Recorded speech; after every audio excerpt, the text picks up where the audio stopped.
Why do fruits make you feel all gassy and bloated? Well, if the primary source of your calories aren't water rich, in fact, almost have no water content in them, things like rice, things like pasta, things like bread, okay, things like eggs, no water content in eggs, obviously crackers, chips, right? So if you're not eating a diet that's high in water content, some of that food residue is kind of stuck in you. It's clogged within your colon, your digestive tract. Okay, and an easy way you can tell if you have food clogged within you is if you eat, 3 meals a day and you're only pooping once or twice, where's that third meal going, right? It's some of that is clogged within you, okay? And another way you can tell if food is clogged within you is if fruit gives you gas and bloating and sometimes even headaches, okay? Because let's take a step back. Me and you are water based. We're 60 to 70% water. We're electric and we're living beings. So we should be eating a diet that's a reflection of who we are.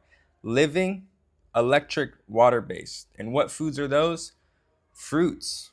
Okay, some leafy greens, some vegetables, but mostly fruits. They're electric, they're living, and they're water based. Okay, so when your system has all of this dehydrating, kind of dense foods, hard to digest foods, because they are hard to digest, right?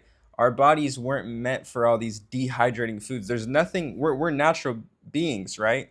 And out in nature, where we're from, there's no dry, dehydrating foods. Maybe some nuts and seeds, but those ultimately aren't even meant to be consumed by us. They're meant to reproduce more fruits, more plants, right? So aside from nuts and seeds, like everything else contains water, even sweet potatoes after you've steamed them. Um, Fruits, leafy greens, vegetables, right? So everything in nature, our species specific diet contains natural water content in them. So that's what our digestive system is built for. It's built to recognize those type of foods. So when we give it these kind of, these granola bars and these healthy breads and these healthy cereals and these protein powders and the pasta, all of these processed things that aren't naturally in nature, right?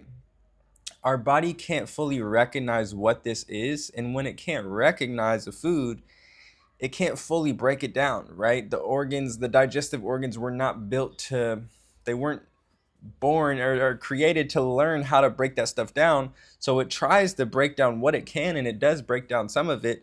But then the other half or the other percentage of it turns into undigested waste. Okay, and that undigested waste gets stored as fat cells. It can detox through our skin as acne, as body odor. It can get clogged in our colon. It can clog our blood and turn our blood thick and acidic. It can do a number of things, this undigested waste, once it's in the body. Okay, and so people that eat, a high dehydrating diet or a low water rich diet, not a lot of fruits. And I'm not talking about, an apple or two a day. That's very, very low compared to all the other calories you're eating. That's like 100, 200 calories and you're eating 2,000 calories.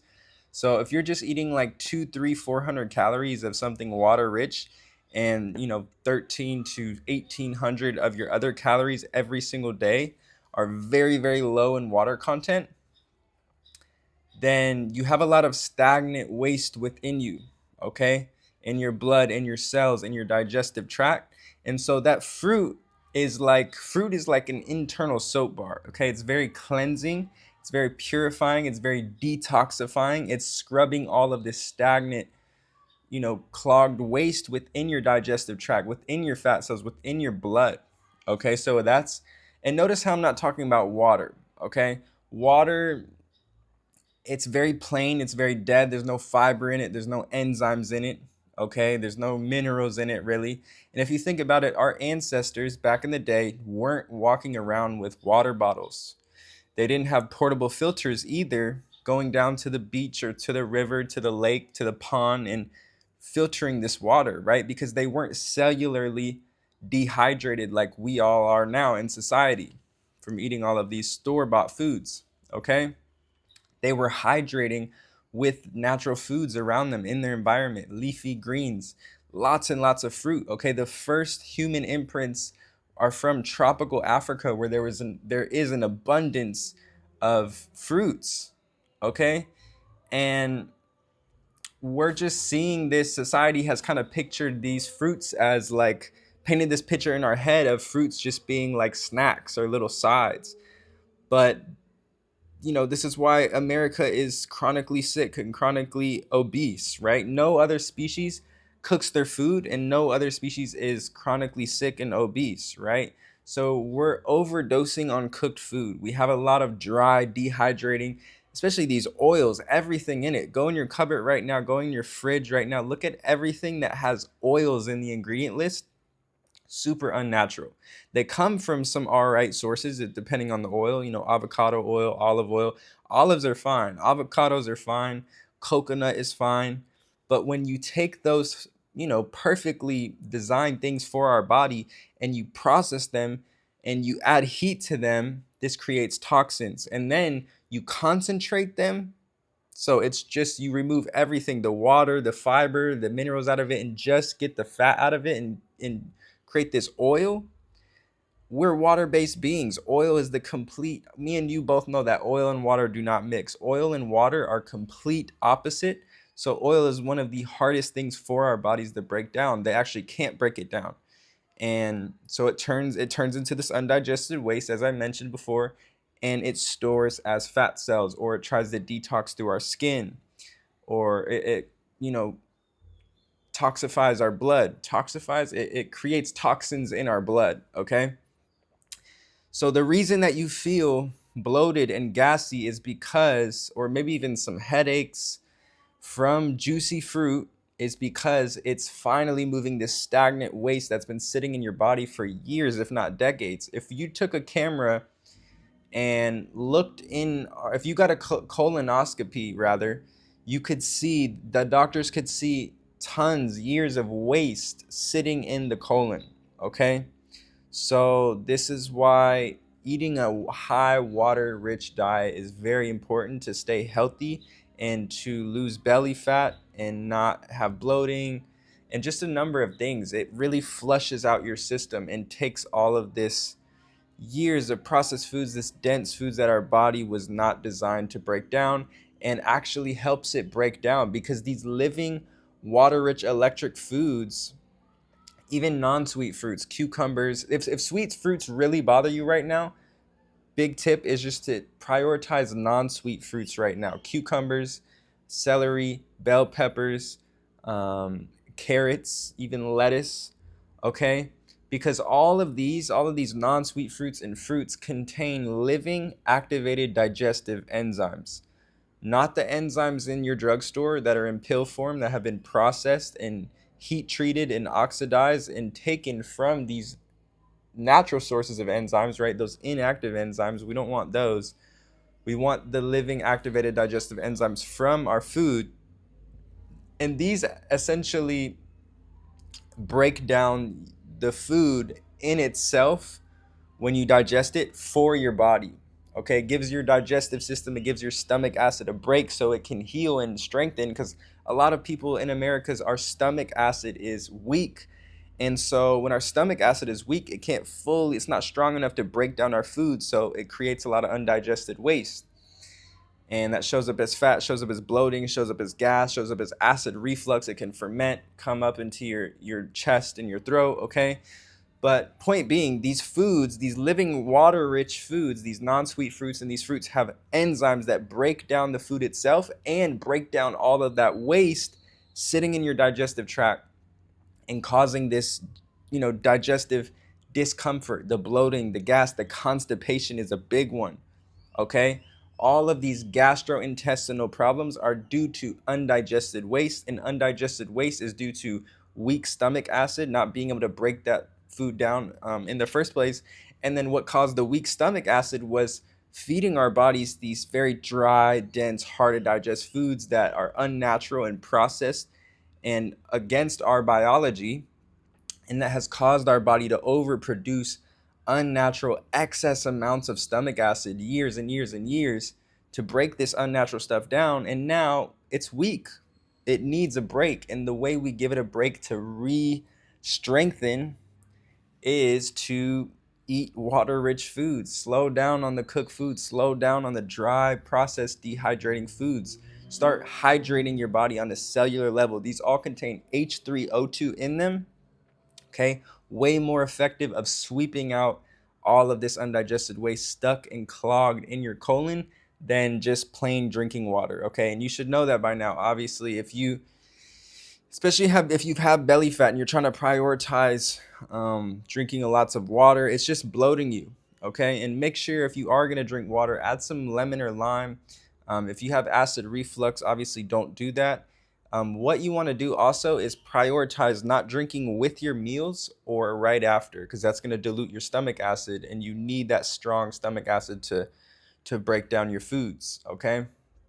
So instead of hydrating with water, plain dead water, use those non-sweet fruits, the cucumber slices, the celery sticks. Whenever you're having something that's not water rich, like rice or pasta or pizza or a burger or a sandwich or bread or toast or a bagel or crackers, like always, when you're having something without water content, you want to pair it with the water content foods, the non-sweet fruits specifically.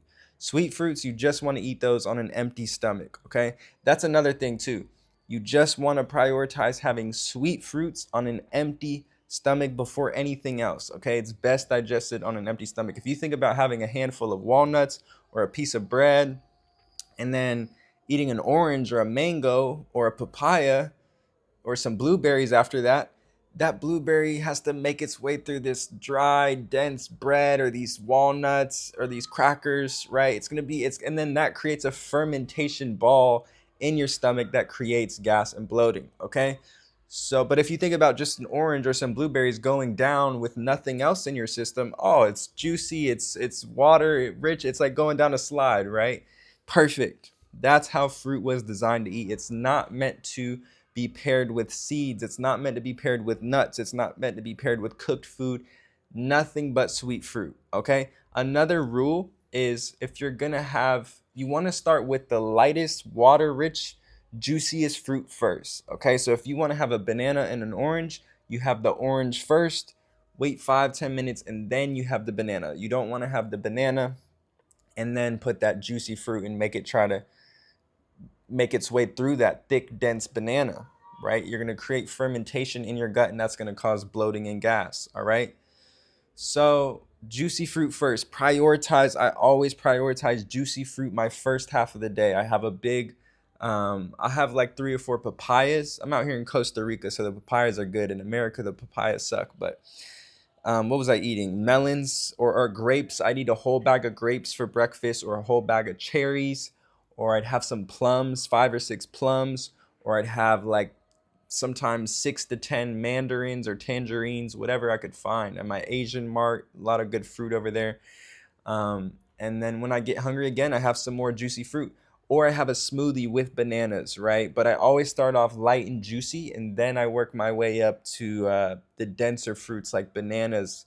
And I'll have a big banana smoothie with like 5 to 8 bananas in a smoothie with some frozen blueberries and just a little bit of water to make it blend. You don't want a lot, because that's like you just eating blueberries and chugging water. It's going to cause bloating. Just want a little bit of water. Notice how I said no milk. You do not need milk in a smoothie. I promise it's going to be creamy. It's going to be amazing. Okay? And that's my favorite smoothie, by the way, is frozen blueberries and 5 to 8 room temp bananas. You could do some frozen, but it's always good to have like a couple room temp bananas in there because it makes it creamier. Also, when you have bananas, you want to make sure you're only eating bananas when they're spotted like a cheetah, meaning brown spots on the outside. You don't want any banana that just is yellow because it's not ripe. It's starch. You want it to naturally convert to sugar, natural sugar, and it does that when it has those brown spots on it. So and when you peel that like top off to take the peel off the banana, you should hear nothing. It should be super quiet and not like this big right? You want it to be quiet, and you want it to be very brown spotted before you eat them, okay? Don't fear the fruit.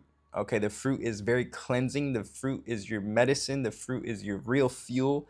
Fruit is the only food your body doesn't have to go through this huge digestive process to break down, and it immediately gives you energy, right?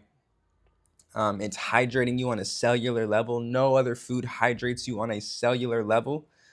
Okay, water is just hydrating you on a surface level. Not really, barely even hydrating you. A lot of the times, if you notice, you just get bloated when you drink water. Um, so those are the two big key takeaways: is don't combine sweet fruit with anything but sweet fruit, and to just start eating more non-sweet fruits right now if sweet fruits is very sensitive for you, and just start eating more water-rich foods. Anytime you have cooked foods or anything that isn't water-rich, pair it with those non-sweet fruits. Pair it with water-rich foods. Again, cucumbers, bell peppers, carrots, celery sticks, okay? Um, lettuce even, all right? So I hope this was a big help.